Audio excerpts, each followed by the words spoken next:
السلام عليكم ورحمة الله May the وبركاته. peace and blessings of الإخوة God be upon you الكرام all, السيدات dear والسادة. colleagues, ladies and أسعد الله gentlemen. صباحكم Good جميعا. morning to you all. في البداية أود So, at أذكر the أن لغة outset, الجلسة I would ستكون like اللغة to العربية. let you know that سيكون the هناك language ترجمة of فورية discussion للغة is going الإنجليزية، to be Arabic, ولذلك and أرجو there's going ممن to be كان also لديه مشكلة translation التوجه into إلى English. اختيار اللغة Should عبر you منصة زوم. wish to listen to the وبالرجاء لمن translation, يجد صعوبة please قراءة هذه use the العملية right بالكاد icon on the Zoom وسيساعد كثيرا إن application. شاء الله.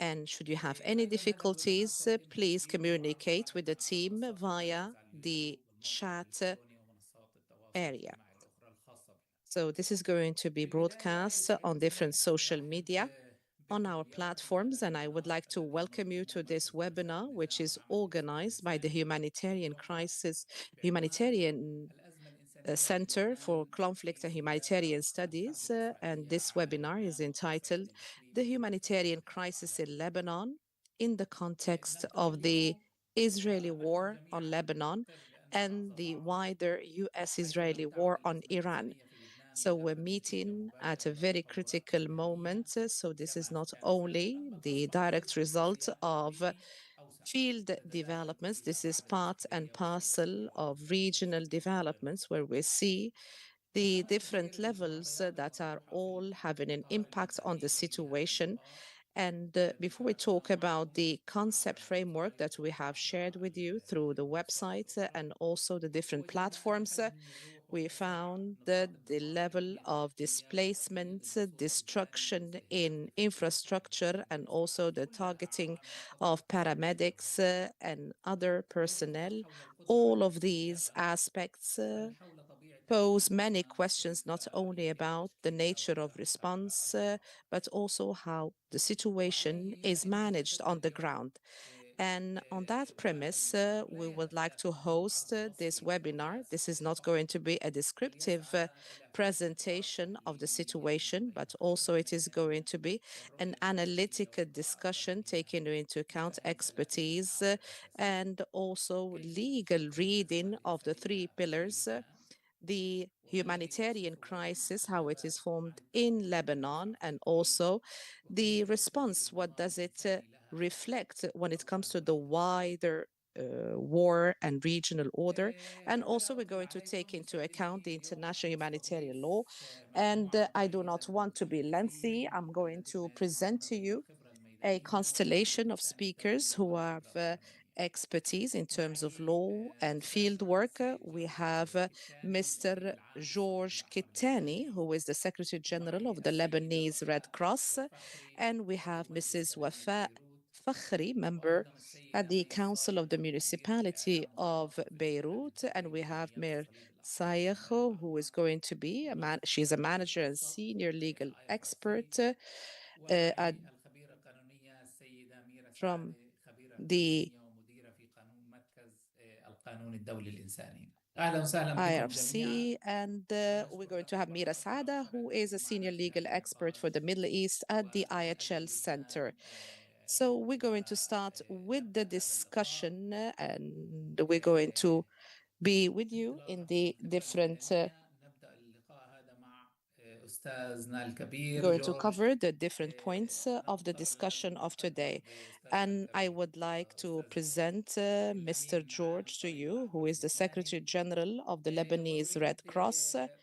كما And اتفقت معكم أريد أن as we أطرح have بعض agreed with الأسئلة على you, كل I'm going to متحدث pose a number of questions. ضمن Each المحور speaker is الخاص، going to receive a وسيكون number of هناك questions, وقت مخصص and there's going to 15 be time دقيقة allocated لكل to منكم. each and every panelist to respond to the different سأحاول إن شاء questions, الله الإجابة على هذه الأسئلة، whereby وسنترك you're لاحقا going بعد to الانتهاء من المداخلات give المجال your answers. And للوصول after that, we're going to give the opportunity to the لإعطائنا أو dear audience مداخلتكم to pose والنقاش questions معكم. and respond to those questions أستاذ by the جورج، different بحكم وضعكم panelists. في قلب الأزمات المتعددة Mr. والمستمرة George على مدار Qattani, في due لبنان to your وفي قلب position الانسياب in الإنسانية، Lebanon at the heart of humanitarian response, هل ما نشهده في لبنان what we حاليا are أزمة إنسانية witnessing طبيعية in تسير Lebanon, بحرب، is it a أم normal أن humanitarian هناك crisis عناصر in the تسعى context للوصول of إلى war, مساعدة بحد or ذاته خطيرا أو مقيدا؟ does access to سؤالي help الثاني لما and نصبح assistance remain اجتماع في يوم restricted من العصور and الجاهلية difficult. So, what are the هل هو تم impediments that you تمويل face in العناصر order to reach السياسية وماذا يحتاج civilians? لبناء Is it اليوم المساعد security? Is it الهيمانيتي من restrictions? And الجانبين؟ what does Lebanon need in order to help وأخيرا people إلى أي displaced from مدى the south أصبح of العمل Lebanon? الإنساني And في to what لبنان يرمز extent لمرتبط humanitarian بوجود work in Lebanon is أسباب linked to a جغرافية number of وجغرافية military تفرض or أطرافها؟ geographical restrictions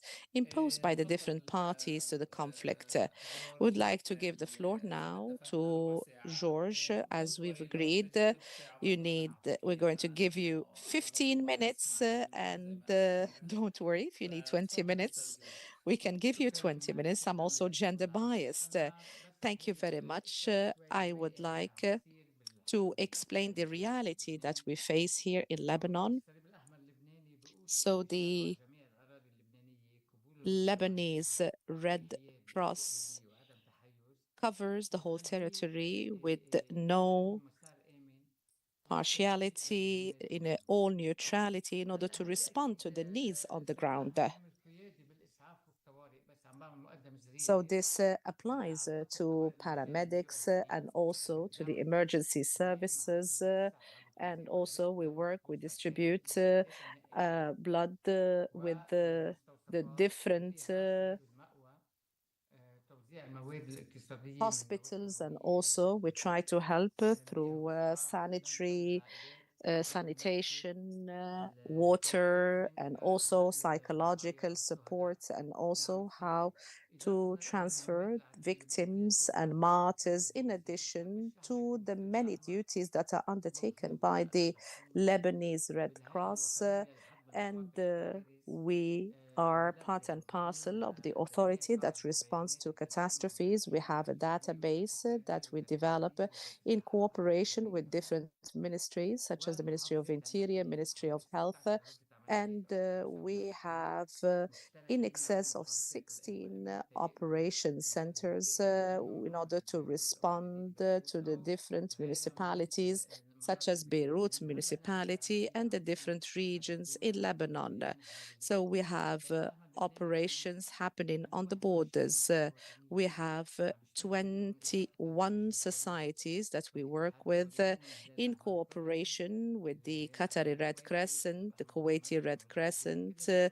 the Dutch المنظمة Red الدولية Cross, and so on and so واليابان forth. We have the Canadian, the Japanese, الإسباني and the Spanish, the Swiss, والألماني and the وغيرها German Red الجمعيات Crosses. الدولية All of these are the الرسمية societies that البريطاني we are والآخر working with. I do not want to بيعملوا forget معاهدة any of حضور those الصليب الأحمر societies. مع So, all of الدول. them, they هلا support us and they سؤالك على support العملية الصليب the الأحمر General عنده Committee. So, we work through this international federation. This is not a normal crisis, particularly if you have in excess of 1 million people who were displaced, when you have bridges that were destroyed, and when we have areas in the south, in the Dahia, in the neighborhood of Beirut, and other areas, all of these, they undergo a catastrophe. And as we have seen,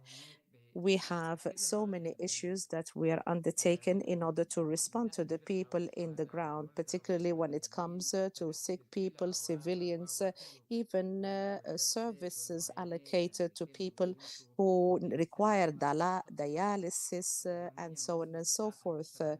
So we have in excess of 700 duties that we undertake every single day, 200 of which are on the borders. And here we're talking about the general missions, and also we have other duties that we undertake in cooperation with hospitals. And we have Al Hariri Hospital and also other public and private hospitals with whom we work.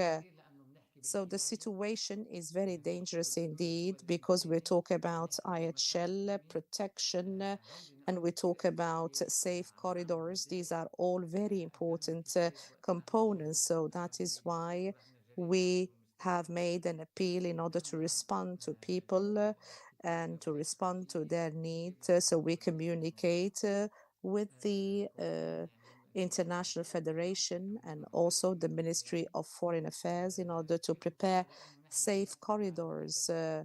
And also we coordinate with the UNIFIL, and UNIFIL would communicate with the other parties, and the same applies to the International Federation, and so on and so forth. So we need to have the green light for us to be able to carry out our duties. So when there is a green light, we are able to enter certain areas. There's a great deal of danger that we face because we're facing a large area where there are many difficulties, and also we move from one hospital to another in order to provide the blood collection, blood supply, and also to respond to the needs. So when you look at the economic situation, globally speaking, all countries have been impacted by the war. This is not a war that is only particular to Lebanon. It is a regional war, and they are very dire and risky circumstances. So these risks are taken into account. So also we coordinate with the International Federation of the Red Cross and Red Crescent societies in order to have an emergency response plan. And also we do coordinate with the different societies who have started supporting us and work with us in order to implement the plan that we have set. So that is why we have contingency stocks that we have in different areas that we lean on, and also we have this stock that covered 2 months, that was available for 2 months. We covered already 1 month. We have still 1 month. The main impediment, as I mentioned, is the security component. So we have the protection component is also very important. And also we have another component that should be taken into account is the respect of the emblem. So we have many areas such as Rana, Nabatiya, Saida, Sur, and these are the areas that are the front line. So all of these are areas are covered by the services, and we have the hotline, which is 140, and also we have the complaints line, which is 1760. So security is the most important component, protection, the protection of the emblem, the respect of the emblem, and also we need funding for sustainability. So even if the operations end, we need to cater for the recovery phase. So there are so many families. So I have some statistics that date back to the 29th of the month. We have in excess of 1 million persons who are displaced. And we have 1,882 martyrs, and we have 70% of the wounded are taken care of by the Lebanese Red Crescent. So of course we have the efforts exerted by the Ministry of Health in order to also provide the relief supplies and essential supplies required by the people. And we have certain medical equipments that need to be replaced because they are no longer working. And we do cooperate with our partners such as the International Federation of the Red Cross and Red Crescent societies. And also we coordinate with our colleagues in the Permanent Commission in New York and Geneva, and in order to activate the humanitarian corridor, safe corridor that would enable us in order to meet the needs and requirements of our job. So the situation is very much connected to the military situation on the ground. So if there is no ceasefire and you have people who are wounded, what are you going to do? Are you going to sit there and do nothing? So this is the situation that we need to work on. So that is why we need to respond to the people on the ground. So we notified the military, the local authority, the UNIFIL, and the municipality. All of them are notified by us, and they say that we have notified the other party. So we do not do anything that is secret, but there is a need for deconfliction. And sometimes they give you promises and you can do something. And here are the dangerous things that we are facing. These are the risks that we need to face in order to see how we can impact and influence the different states and governments and countries for them to put pressure for the situation to be alleviated in order to prepare protection and also to cater for the civilians based on the different protocols and international humanitarian law. So the protection of civilians and also medical staff and teams, paramedics, and so on and so forth. And after that, the funding would come based on the assessments required. So this is our experience that we have on the ground. So we do conduct a complete and comprehensive assessment and we have the DRR team that with whom we work and we have also the disaster management team that works on relief and also we look at the shortages when it comes to medication, particular medication for chronic diseases and so on and so forth. So that is why we conduct a kind of a comprehensive survey and we work with the relevant agencies in Geneva, humanitarian agencies. So here I would like to give you an idea about the different aspects. I'm not going to talk about the distribution and we have needs, large needs when it comes to the distribution aspect, the distribution of water, mattresses, hygiene kits. All of these are aspects that we cater for, that we try to do. So also we conduct search and rescue operations and also I would like to talk about some other aspects such as hot meals, bread and so on and so forth that we provide to people who are displaced on the ground. And also we need to talk also about the distribution of blood donation to people who need blood. And these samples of blood, they need to be tested. So also we distribute them free of charge. So everything is given free of charge in addition to other activities such as paramedics and so on and so forth. We have the search and rescue team. So 17 people have been saved from under the rubble. And so that is why we need protection. We need a ceasefire. We need to have a safe corridor, respect of IHL, international humanitarian law, in order to continue with our duties and to reassure people, to preserve the dignity of people, to give them hope. And we tell them that we are with you, we're going to help you. So I think I have abided by the time allocated to me. So these are the details that I am providing to you. And I would like to tell you, we as a unit, part of this International Federation of Red Cross and Red Crescent societies. So we have the different partner societies and also we have some other agencies who are working with us and also we work with the authority that works on putting an end to all these risks and dangers on the ground. Thank you very much for your intervention. This is an intervention that gave us an idea that would enable us understand this crisis. So there is a practical environment where the conditions of work are being redrafted on a day-to-day basis. And this is one of the frameworks that we wanted to get to know in this particular session.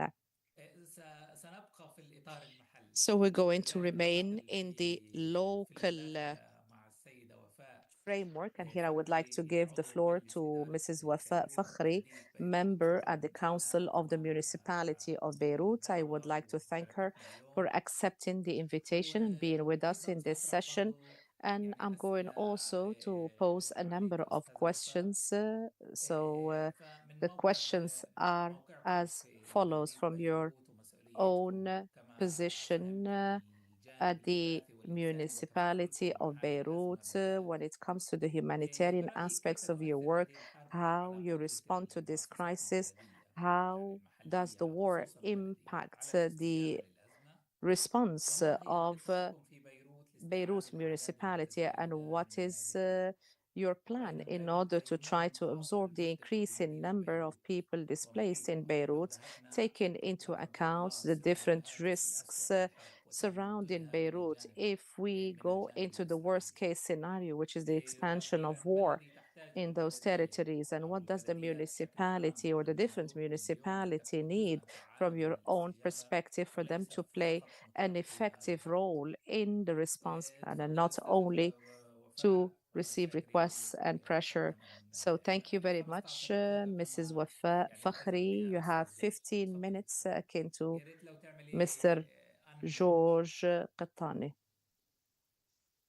If you can kindly unmute, please.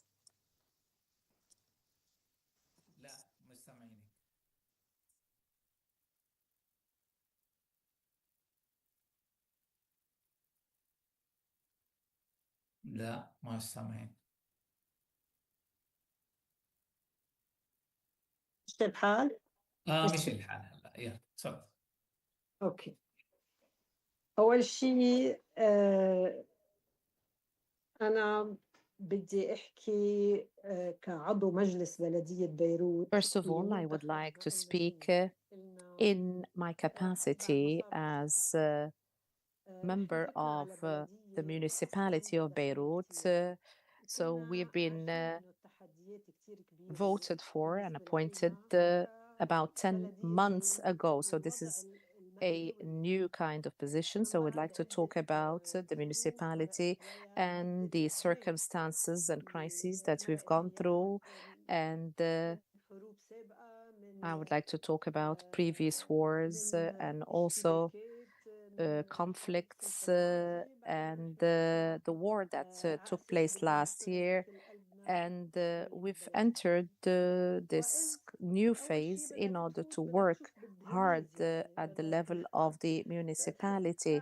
So for you to understand what is happening, you have to try to learn as much as you can about what is happening inside the municipality.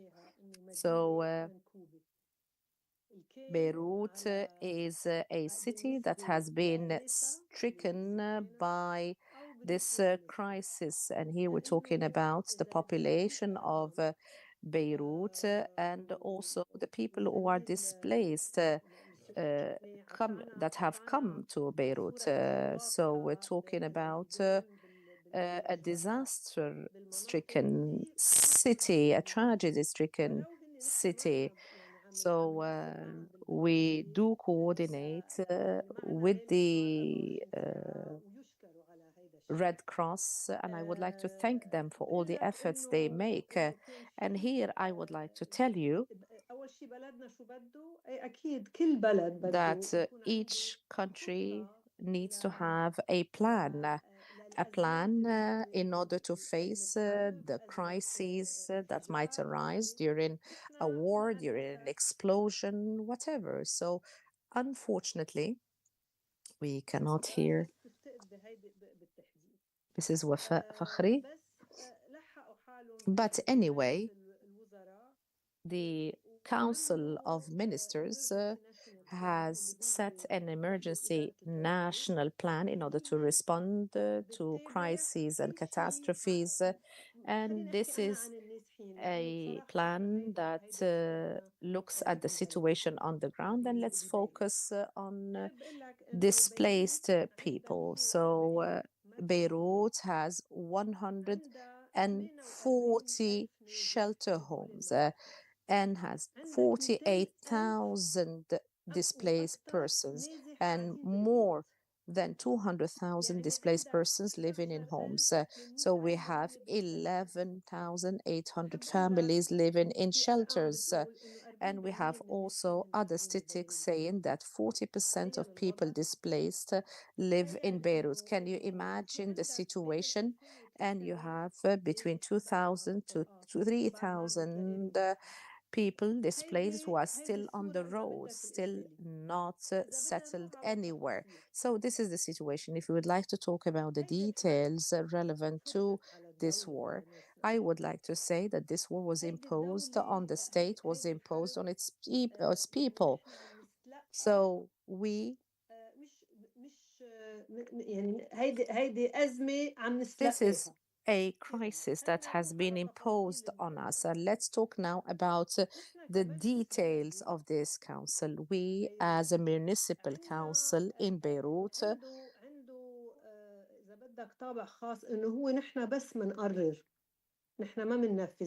we only decide, we do not implement the decision. So we have a crisis cell that coordinates with the government at the Sarai level, and with this kind of cell, we work with the different centers and we coordinate with the different societies and associations, and this is an effort that is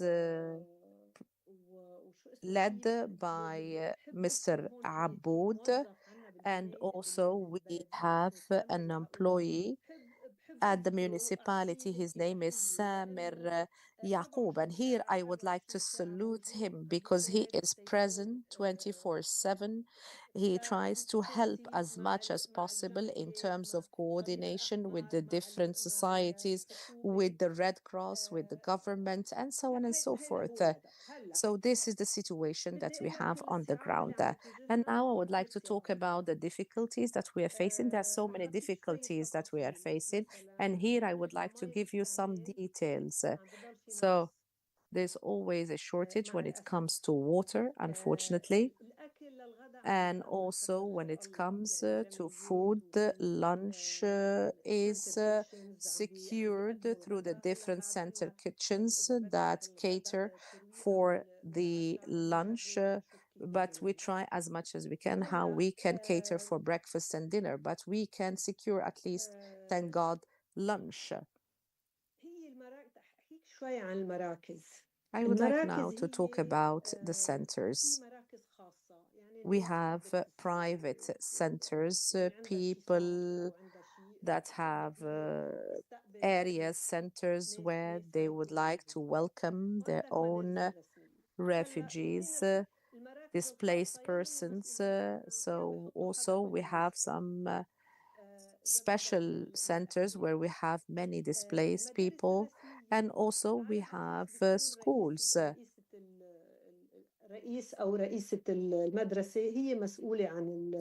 So the person in charge of the school is in charge of that particular center when they host displaced persons. These people cannot on their own manage a situation, and there is a great deal of pressure amongst people. So we need people who would be able to control the situation internally.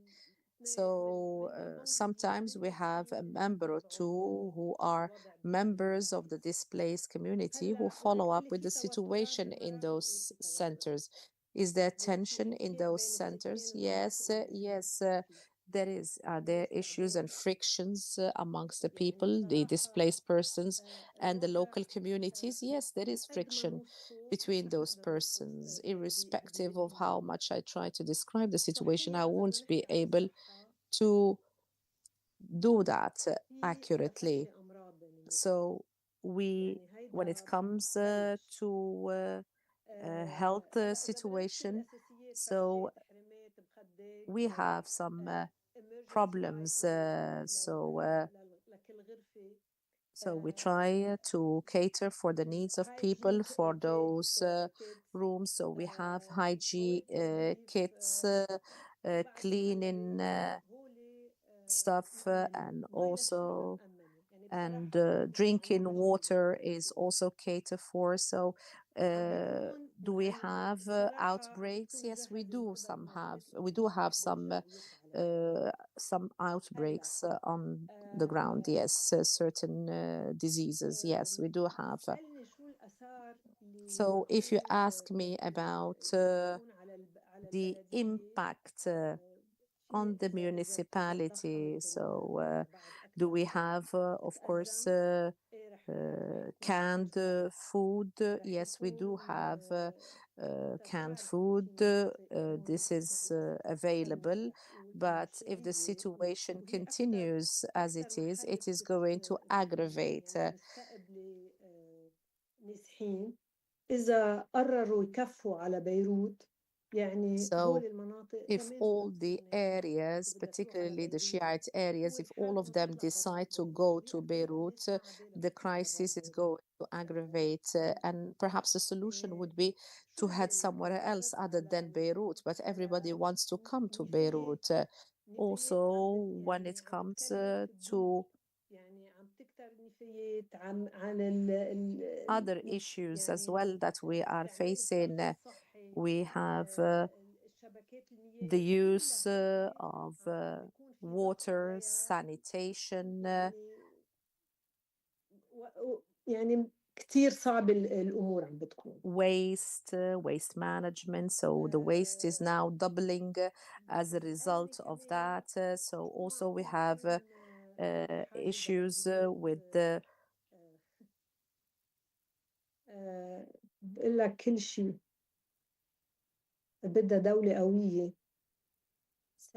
So we have so many issues on the ground that we are facing, such as sewage networks and so many other issues. So if you ask me what do we need to have a strong state, a sovereign state that would be able to cater for the needs on the ground. And as I told you, Beirut is a catastrophe-stricken city. And this time is similar to no other time. Last year, we had a similar war, but it was a short war. And at the end of the war, we had 50,000 persons displaced in Beirut. But we do not know what is going to happen during this particular conflict or war. Last year, for instance, everybody wanted to help, and this time, indeed, we do have help coming from other people, but this time the situation is different. So the aid and assistance given by people is very limited, I have to say. So very modest, I have to say, and very limited. And when you have many people sitting and living in one room, this is insufficient to cater for all of them. So this is going to lead to fatigue, exhaustion to all the services catered for by the municipality. There's going to be an excessive use of the different services, infrastructure, and all the services that the municipality is responsible for. I do not know what you want me exactly to talk about or to focus on, which of the points you mentioned. I think, Mrs. Wafaa Fakhry, you've been able to cover the different points that we wanted you to cover about the role of the municipality of Beirut, the situation on the ground, and the number of people displaced, the large number of people displaced in Lebanon, and these numbers are increasing every hour. And as you said, that this time is different, though, is different from any other time. And we wanted to shine light on this crisis, all aspects of this particular crisis, all aspects, all components of this particular crisis. Go ahead, ma'am. I would like to add something. So this phase is very dangerous indeed, particularly after it ends. Here lies the risk and the danger, because previously in the previous wars, people had their homes destroyed and people were able to go back to their homes. But now the situation is different. So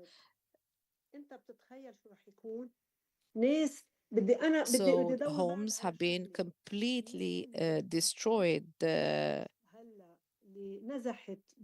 People who were displaced and those who had members of their family or friends who were able to host them, and particularly those who are not able to rent a place. So it is a catastrophe, yes. So particularly those who had their homes flattened on the ground, leveled completely.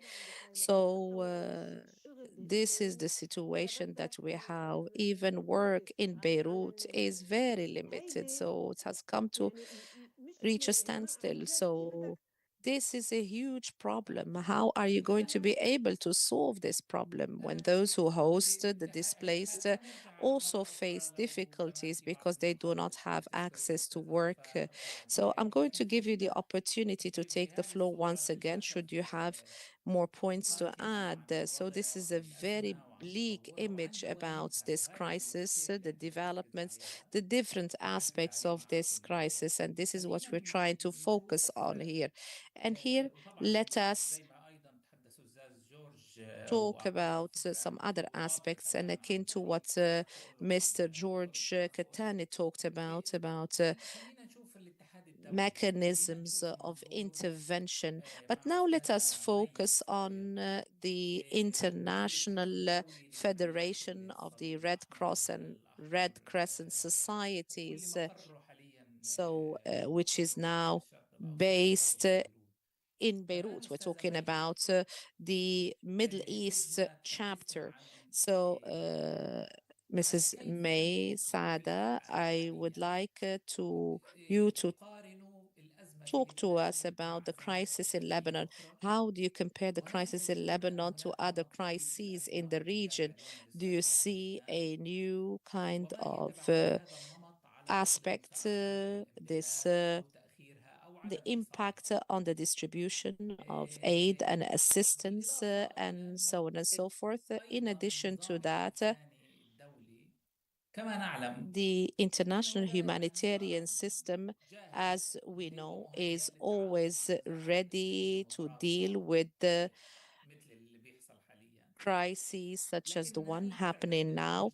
But do you think that the international community and the international players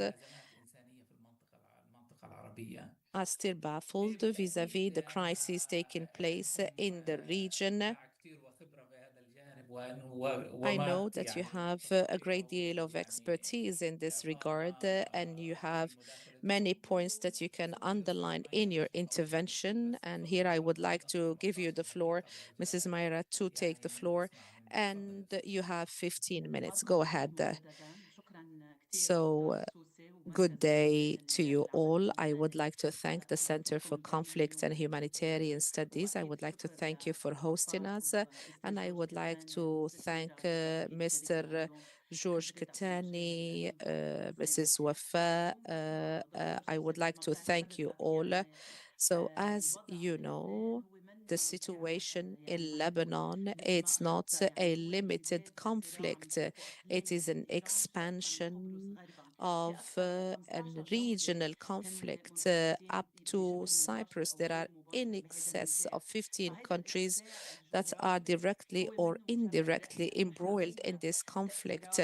So any impacts on any neighboring countries would have its ramifications on us as a country and as organizations when it comes to our humanitarian response.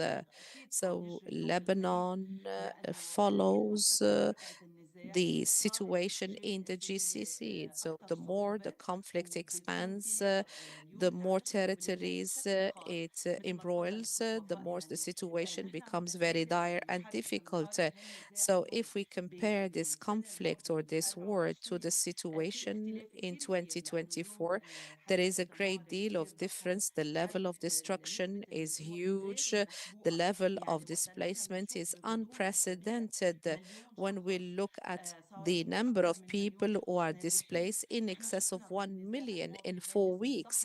We have seen in the previous conflict, yes, we had a large number of displaced people, but today what we are witnessing is larger in terms of repercussions and ramifications, and this is happening at a time where Lebanon is already in a state of complete economic fatigue. Also, we have the shortage of aid and assistance to the state, even when it comes to the Lebanese Red Cross, and the different institutions of the state. They try to cater for the needs to provide humanitarian aid and assistance. We see a level of large displacement from the Dahia, from the south of Beirut. All of this puts pressure on the sewage services, on water, on the shelter homes, and so on and so forth. So the International Federation of the Red Cross and Red Crescent Societies coordinates with this Lebanese Red Cross and all the paramedics and relief personnel. So we have visited a center in the sports city that comprises of 1,000 families, and I met a young lady, a volunteer who is displaced from Sur. This young lady helps her family members of her community, and she gives them psychological support because she is a psychology student, and she helps also our colleagues from the Lebanese Red Cross in order to alleviate the pressure of the crisis running in Lebanon. And the International Federation of the Red Cross and the Red Crescent Societies was able to respond through coordination with the relevant committees and also response fund. And we need also support from the different countries for us to be able to continue with this humanitarian response that is very important indeed in order to cover all territories of Lebanon. So what happens in Lebanon is not separate or different from what is happening in neighboring countries such as Iran. So we are conducting a number of efforts. There are efforts conducted in Iran as well, such as the search and rescue services to respond to the needs of people in terms of water and food. So we have a network of societies that are working, and we have two levels. We have the Red Crescent and the Red Cross. These are on the forefront because these are the ones that respond directly. We have the Iranian Red Crescent. All the GCC countries are impacted. The geographical area impacted is large. We're talking about the Red Crescent Society in Jordan, in Qatar, in Kuwait, in Iraq. All of these societies, they conduct their own contingency plans, and they have prepared their stocks of medical supplies and food, and they have their own plan in in coordination with their own local communities in order to be able to respond to the needs of people on the ground should the situation develop further. And we're looking for, and we hope that the situation is not going to escalate further, and that what we have so far is the limit of it all and not see any more escalation. So there are many difficulties that we are facing. As you can see, this conflict is impacting also the prices of energy worldwide. And if we talk about the situation on the ground, we uh, of course talk about ambulances. They require fuel similar to the situation in Iran or in Gaza. And due to the increase in energy prices, this is all impacting the prices of fuels and the services of ambulances. And also we have the supply chain also is impacted. Aid and assistance is splintered and regressed. And before the expansion of this conflict, we have seen that there was a regression in terms of international funding due to the fact that many organizations have been impacted and therefore their aid has reduced, including UN agencies. All of them have been impacted by the shortage of resources. The GCC countries used to be the most important contributor when it comes to humanitarian response. This has also been impacted as a result of the impact that we see happening in those particular countries, the GCC. So these countries, they try to work on their own emergency plans and contingency plans. And here also, I would like to talk about the rise in energy prices. This is not only a rise happening in countries that have been impacted by the war. No, it is also impacting other countries. We have, for instance, the Philippines. So when their supplies come, 98% of their supplies come from of their imports come from this region. So all of this is disrupted. So we have seen policies of austerity that were adopted by many countries, such as Egypt. So all of these components make us indeed think and see that this is an unprecedented conflict or war. So all of these impact the situation. Also, we have the ability for people to be able to buy the goods from markets. This aggravates the situation. So the supply chain has been also disrupted. So this impacts people working in this field, humanitarian field. So even if there is support available, so making the support accessible makes it very difficult indeed. So the purchasing power has been impacted. People's ability to be able to pay for their needs and for their goods. So to be able to transfer and deliver aid in the past was much easier. Now for you to be able to deliver aid, we have lack of accessibility to Iran, for instance, due to the fact that other corridors have been disrupted and cannot be used in delivering aid. So we need ambulances, medical supplies, and so on and so forth. So we have had many catastrophes and crises in Lebanon.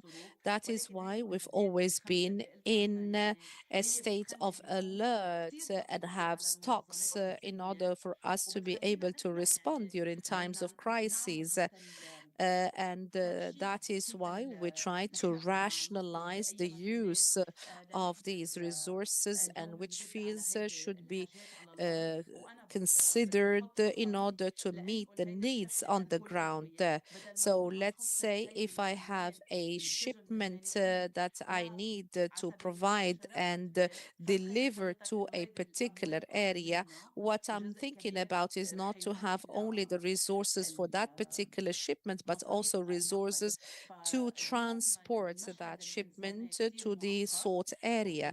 The humanitarian scene is very complex and intricate indeed, and Mr. George Kettaneh is much more knowledgeable about the situation, but all these crises that we see around us, all of them are very difficult, very critical, and I would like to say and agree with George and say that protection is very important in the conflict happening.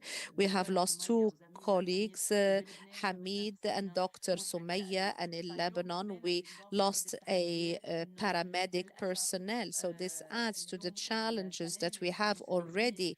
So the safety of paramedics and medical personnel, humanitarian workers, all of these persons are undergoing and subduing difficulties in their job. Some of them lost their lives, and it is necessary to protect the lives of paramedic personnel, medical workers, and humanitarian workers, because these are the people who cater for the protection required. So that is why this should be taken into account. We have also lost many colleagues from the Palestinian Red Crescent from 2023 till date. Dr. Mohammed, we should not forget that the focus is on Iran and Lebanon and the GCC, but we should not forget the situation in Gaza and the West Bank. This is something that is also impacting the response of the Palestinian Red Crescent.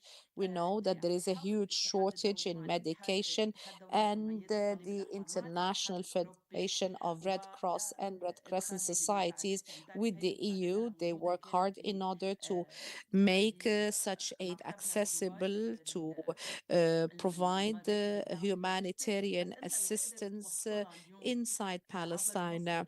So for you to take this aid and these services to the people on the ground, it should pass through Egypt. And due to the circumstance that we have, this impacts our response, and it puts a great deal of pressure on people working in the Red Crescent and the Red Cross. So people with limited resources, but still they have to respond.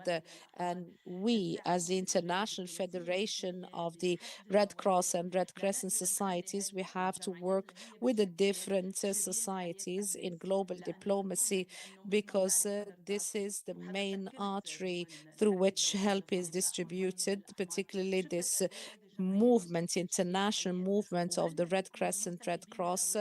These are the people who are the first responders on the ground. They do not leave when a crisis erupts or the situation develops. They stand at the front lines, and this increases the level of pressure that we subdue in order for us to be able to help them further with their efforts, in order for them to be able to rescue as many lives as possible and to protect their goods, their needs, their properties, and dignity.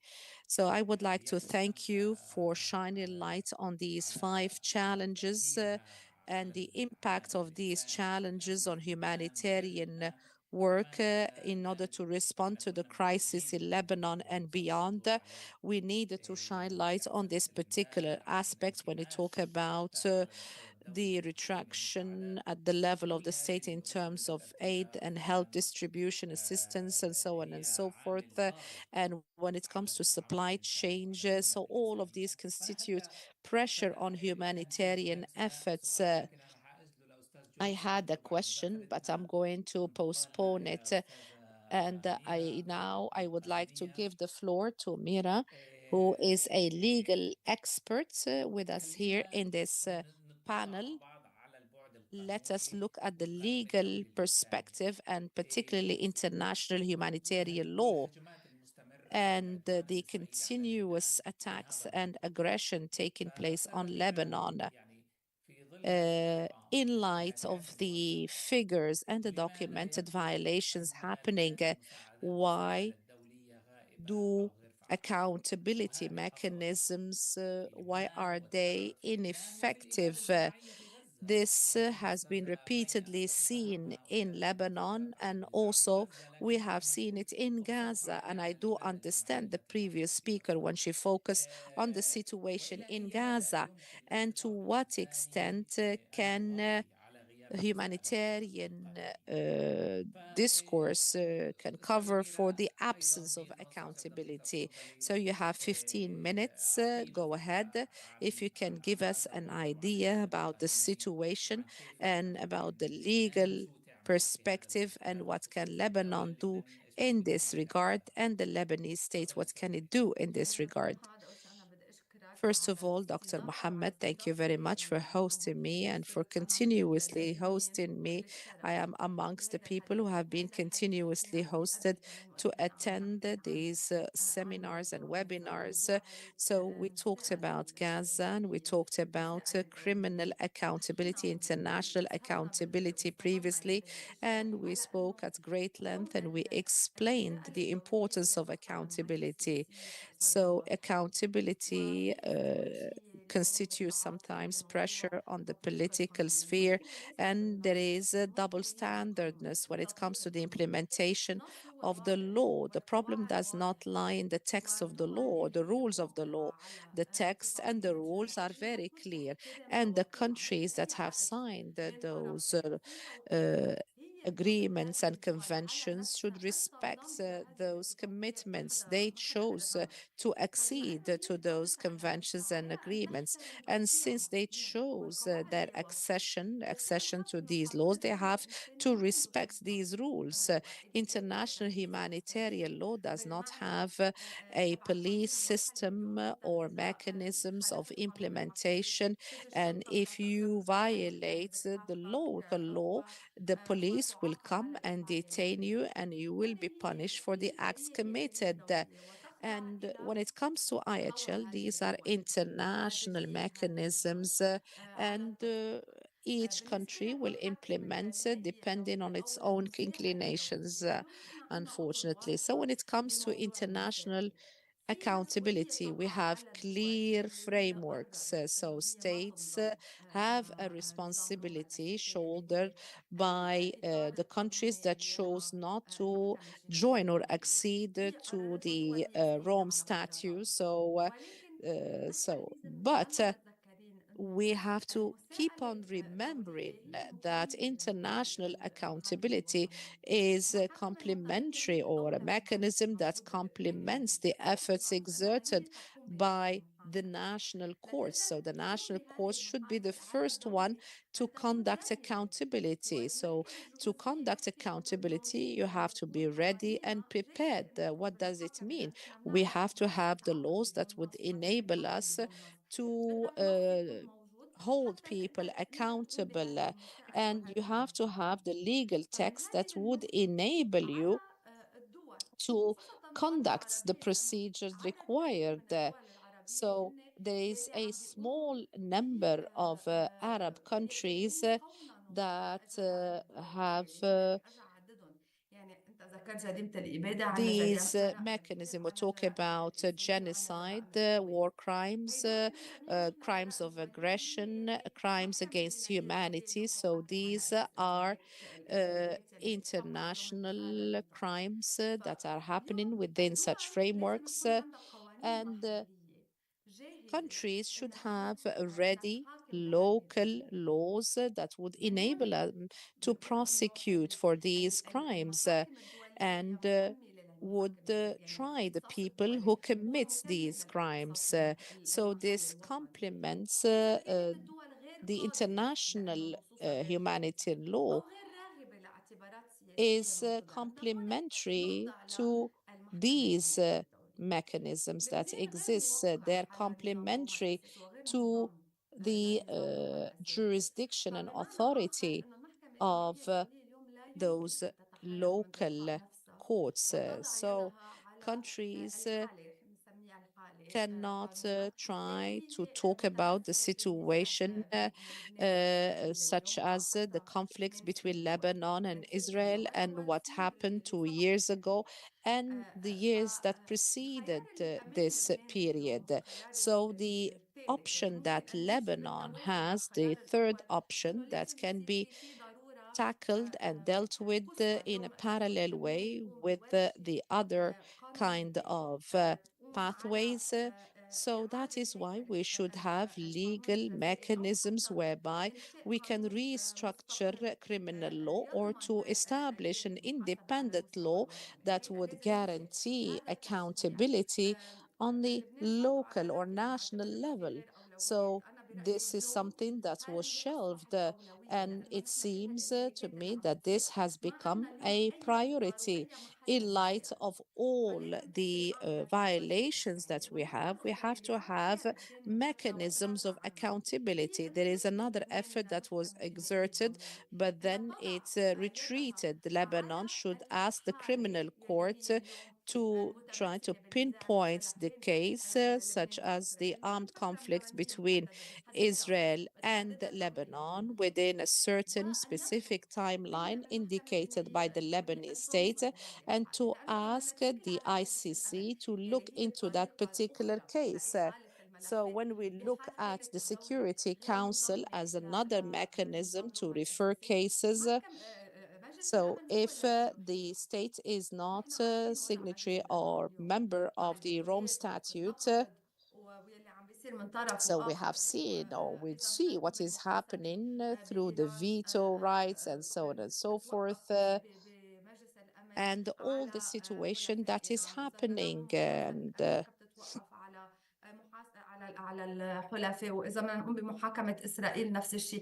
and the same when it comes to prosecuting Israel. So we cannot rely on the Security Council. So the Security Council was established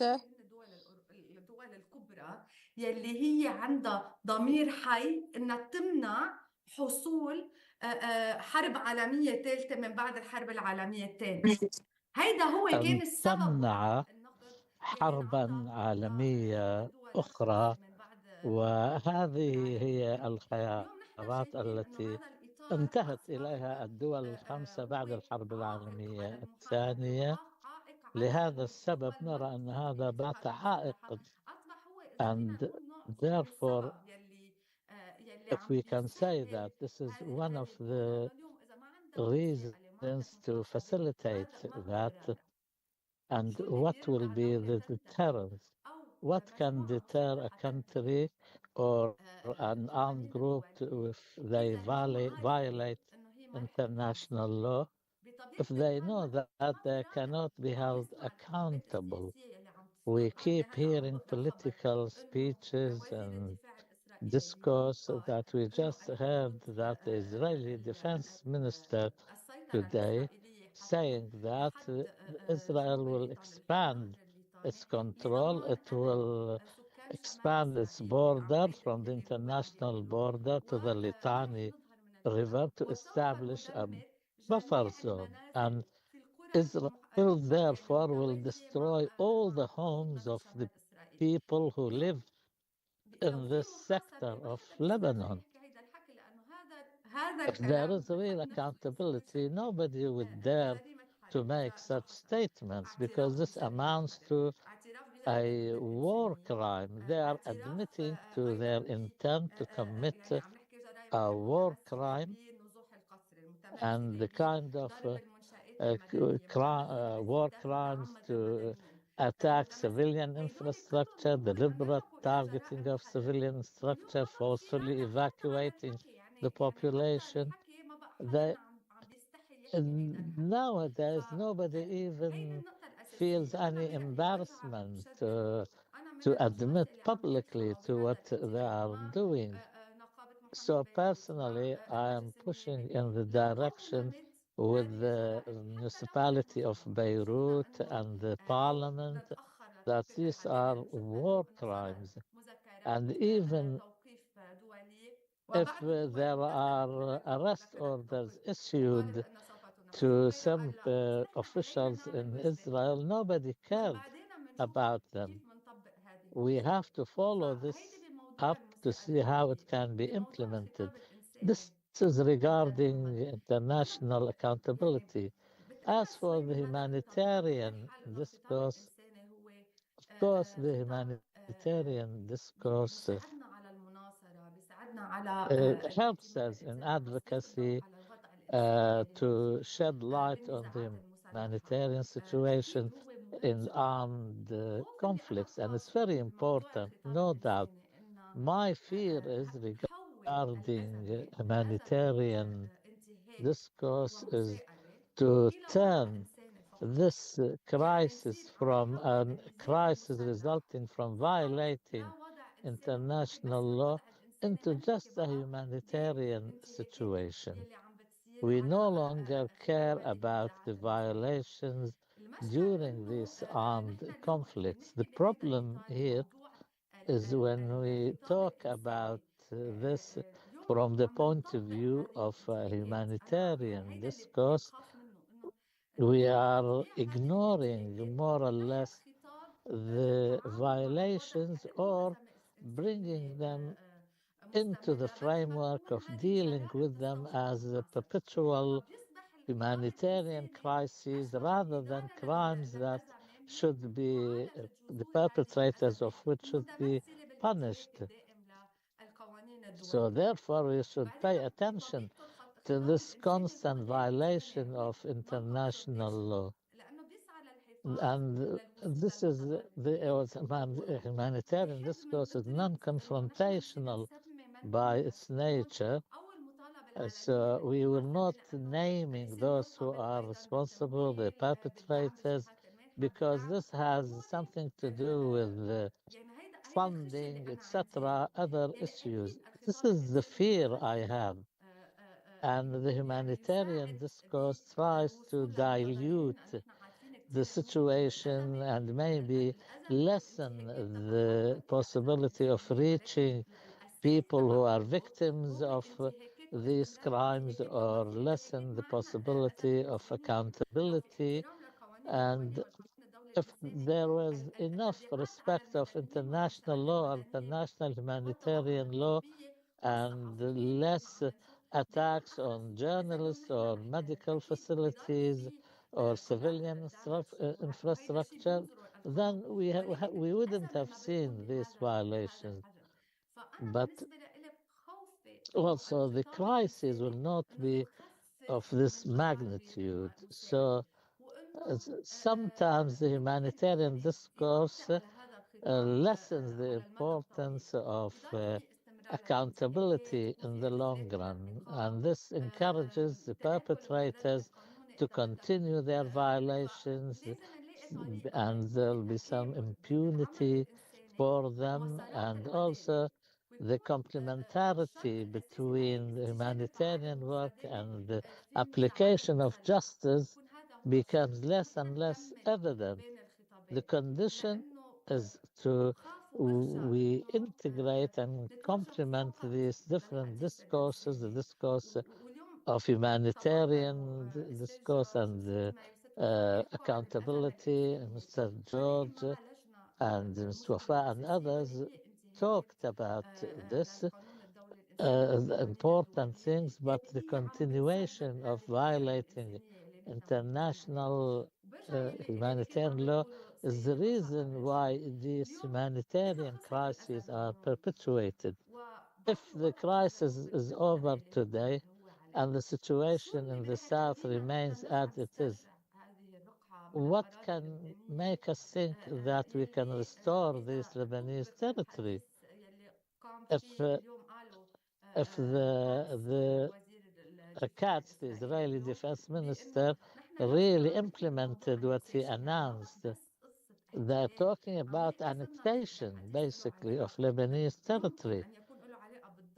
And we are not talking about just the possibility of that. They are announcing their intent and they're going to totally destroy the infrastructure, dismantle the parts of territory. We have to ask the Lebanese state, regardless of the political considerations. Today, the Lebanese state approached the International Criminal Court after the 8th of October when this crisis started. The government of Lebanon made an application to the court, but then they withdrew it. We know that if I want to speak truly in terms of law, international law, we must be serious. And any international law should be applied equally to all the belligerent parties, all parties to any conflict. Unfortunately,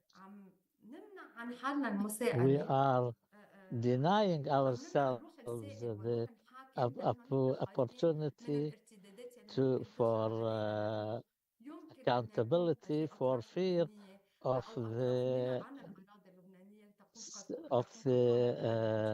any negative consequences on us. But we're talking about a state. The state should be bigger and in its role. If there are violations by armed groups, the Lebanese state should hold them accountable too, because they are causing a crisis for the rest of the population. And on the other hand, Israel, on this part, Israel should be held accountable. And we should look at this conflict as a conflict whereby all the parties should be referred to international law and judged according to it. And of course, we can compare to other areas of conflict. Thank you. Of course, I add my voice, and we all of us add our voice to the fact that the humanitarian discourse does not cover and does not make up for the lack of accountability. The Red Cross, the Union, and all the municipalities, they have their role to respond to the humanitarian crisis. Of course, this role and this crisis remain within the scope of disasters and the social aspects and implications. There was a question to Mr. George and a question to all of you, but I would like to ask all the attendees if they have any questions, please write it in the chat box in Zoom, and we try and cover as many of your questions. And please make your questions brief, pointed, and within the scope of our discussion and the points we have talked about and the panelists have talked about. Going back to my question to Mr. George, you talked about all the stakeholders, the 21 partners or branches, and also Ms. Wafaa can respond to the same question. What is the role of international development agencies? Have they been in touch with you, and have any of these presented themselves offering help and support to Lebanon in this crisis? Or are they, and going back to the question I asked, they too are confused and they do not know what to do because they are too busy following the war on Iran, and also they lack the resources or what? As a matter of principle, they deal with the government. It's not the government, it's not the municipality or us as Red Cross. We have relations with the countries, of course. وعندها علاقات بصير في تواصل مثلا UN agencies الأوتشا For example, the UN agencies, the NDP and others, WHO and others, UNICEF, we are always in contact with them. UNICEF, we have strong cooperation with them. من هيك الهيئة الوطنية لحد من مخاطر الكوارث لفترة عم تشتغل كانت But بتحط خطط مع of الوزارات. course, these agencies have been هلا هي بس نقطتها بالعكس عندهم خطة وعندهم الوزارات بتعرف دورها كلها. they have their plans and the ministries know their situation. And there is a crisis, there are difficulties, financial difficulties, there are problems at other levels. Social, financial, and the circumstances are different. And we are mixing our own capabilities and complementing them with the international movement and you know that there are budget cuts nowadays, and because of the conditions pertaining to the previous war, we haven't dealt with completely. And they used to help us more, but even Gulf countries, for example, are having to deal with their own problems and attacks on them. And what happened to international organizations and civil organizations who had cuts in their budgets had an impact on us. For example, we used to mainly our contribution was through ambulances and blood donations. But of course we do that, but this is not our role. Our role should be complementing the role of the state, not in competition with them. We complement their work.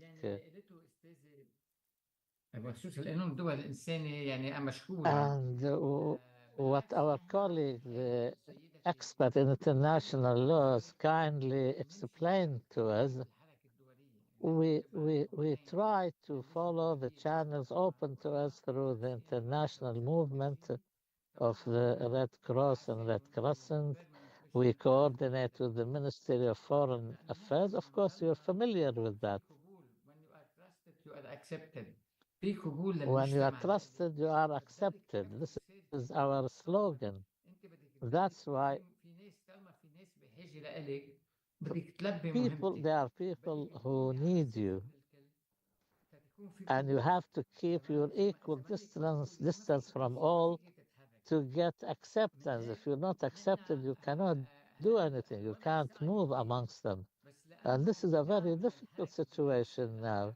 And with the support of the international movement of the Red Cross, we have more experience, and we have lessons which we have learned, and we are following this.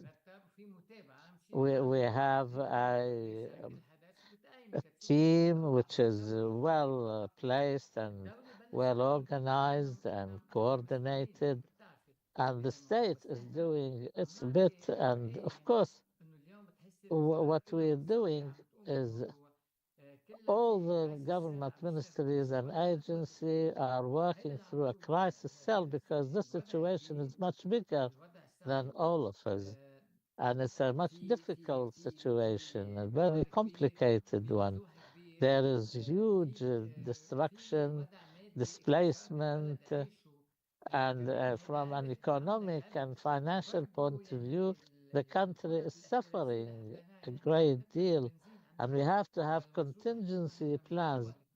For example, for diesel and petrol consumption, we are preparing ourselves for that because for some time we've been going through crises in this country.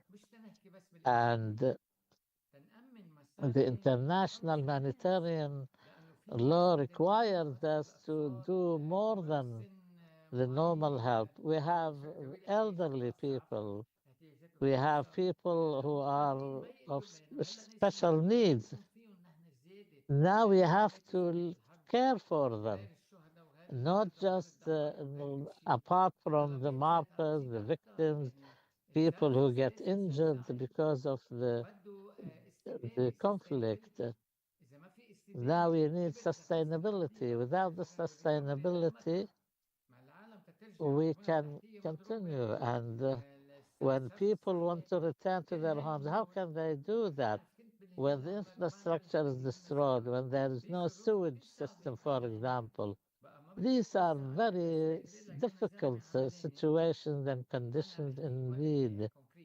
I'm speaking from a practical point of view, and my job is through what I do, through the operations, and 24/7 we have to do this and follow this. We have a very good network, and in conjunction with the international movement, we share our concerns, and so that in our communication with them, we have a strong unity with the international movement, and all of us speak one common language, a unified voice, and this had a good impact and a positive one. Thank you very much. You gave a good response, and I think Ms. Wafaa also, I know some of the development agencies work with the state and with the government, but we want to know, have they been in touch with the government, or because of the lack of funding at the international level, this had an impact on their work? Maybe the Secretary General of the UN has spoken about this, and all the international agencies, they must be dealing with the state. Of course, they cannot provide everything, definitely, and of course, they think of saving lives before other aspects. Ms. Wafaa, a question to you. What is the municipality doing vis-a-vis the rise in living costs, prices, inflation, and people already are suffering because of the internal displacement problems? What's your role? George, I'll give you 10 minutes. You don't have to look at your watch all the time. Don't worry. Ms. Wafaa, unmute yourself, please. unmute. يمكن ما عم تسمعنا. Unmute, please. Can you hear me? لو تعملي unmute please. Your mic is muted. Please unmute your mic. طيب لغاية ما أستاذ وفاء. Okay, until we establish contact with you. Oh, it's okay now. In your opinion, what do you think the municipality should do? This is the job of the state, a specific ministry. We, on our part, we are employees finding themselves in the middle of a crisis. Our movement is paralyzed. The municipality council, the local council, we are not an executive council. We're just a decision-making body.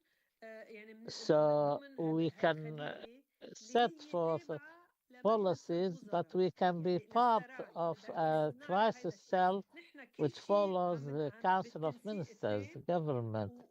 So everything we do is in coordination with them, and we get our instructions from the crisis cell management team at the Council of Ministers headquarters. So we are employees after all. Some of them can't even make it to their offices. And we have old problems also. We have undescribable problems, really. This crisis is bigger than all of us, bigger than Lebanon. Were we prepared for it? No, we weren't, unfortunately. Maybe some people may not like this, but this is the crisis. Thank you, Ms. Wafaa. There is a question for Myra and Ms. May. Ms. Ray, you are raising your hand. So the question is, how can we turn humanitarian diplomacy from a mere reaction to a preemptive legal commitment to according to the Geneva Convention? Ms. May first, then Ms. Myra, and then we will end with that question. Thank you, Dr. Susi, and I want to make my departure point from what Ms. Myra said about the international humanitarian law. The international movement of the Red Cross and Red Crescent and all the national societies of the Red Cross and Red Crescent in the world, we are only concerned with the humanitarian response. Of course, this doesn't mean that there are violations and disrespect of the international humanitarian law, but of course, one of our working principles is neutrality, and we should respond to the national societies like in Lebanon, in Gaza, in Iran, everywhere. We support the national societies or members because they are members of the international movement. Of course, we are engaged in international diplomacy, but this is not something we talk about publicly in the media. And we have, of course, meetings and contacts with the embassies, with the permanent representation in Geneva. We lost some of our colleagues also, not just civilians and our colleagues who wear this red jacket and carry the Red Cross logo or the Red Crescent. They are not meant to lose their lives. They are meant to save lives. But unfortunately, this was not respected neither in Gaza, nor Lebanon, or Sudan, or Iran, or anywhere else, so many other places. So therefore, these bilateral contacts and through the network of the Red Crescent and Red Cross, for example, we cannot just, for example, we can be in touch with the Canadian Red Cross in Qatar, in Saudi, in America. This is part of what we do. And also our colleague at the International Red Cross, they get in touch with other international counterparts to remind everybody of their obligations. But the restrictions we face are very, very big indeed. Yes. First of all, I want to really commend the work the Red Cross does in Lebanon. I live in Lebanon and I know, I can see for myself and the role of volunteers who risk their lives. And Mr. George, sometimes they are doing their work من I هذه الحرب consider that I'm part and parcel of this movement أنا وقت عم بحكي عن because الخطاب الإنساني when I المقابل was talking about the humanitarian discourse and how it can be dealt with and the role the movement is doing and how the Lebanese Red Crescent refers this to the concerned bodies. I think there is a role and which is essential, and that is the role of the state, the government, not just to wait for international organizations to document what's happening. There should be some sort of a body attached to the Ministry of Foreign Affairs or the Council of Ministers, which has legal experts who should carry out these studies to document these violations. Mere condemnations do not produce any results. It will not take us to the level of accountability. But if the Lebanese government refers this matter to the Security Council and other bodies, the ICC and others, this is a role of the state. The government must do that. And I consider myself concerned because as a Lebanese citizen and as a civilian, I'm being subjected to these violations and the country is being subjected to these violations. My friends who live in the south have to evacuate and be displaced. My son who lives in France, but he's still suffering the consequences. This was my first answer. As for the question pertaining to humanitarian diplomacy, this humanitarian diplomacy, if we want to turn it into something active, it has to be translated into some action or behavior. We cannot wait for crisis to happen to begin our work. We should preemptively start working. The diplomatic humanitarian diplomacy shouldn't be just a reaction. It should be practiced in a proactive way to avoid these violations and crises to take place in the first place. And also linking what we do and to the political and military rules. We're not saying they will be ethical basis, but we should have governing rules which should not be subject to violations. They should be compulsory and they should not be only implemented in accordance with military needs or not. That, for example, this incursion into South Lebanon, this is a violation, a blatant violation of international law. And we must refer back to the accountability,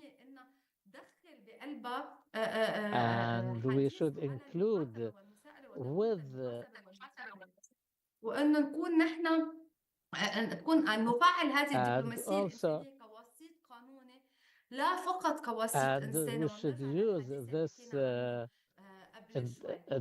humanitarian diplomacy as just a medium international law. We must emphasize on having preemptive tools based on risk analysis, using the available data, what kind of previous violations, and if there is another armed conflict occurring.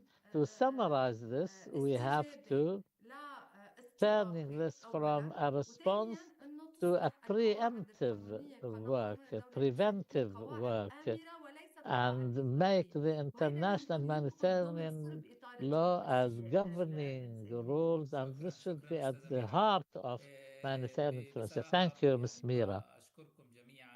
Yes, frankly speaking, I thank you all, Mr. George, Ms. May, and Ms. Myra, for these interventions. They have enriched our discussion, and they have given us and our audience a reading which combines the theoretical aspects and what goes on in the field, and it confirms the idea that we cannot understand the crisis in Lebanon in isolation from the wider regional conflict, and not just a response to a humanitarian crisis, but it has a lot to do with the local and international actors. Finally, we thank you all for your participation and look forward to continuing this discussion through other platforms, and may God protect you and Lebanon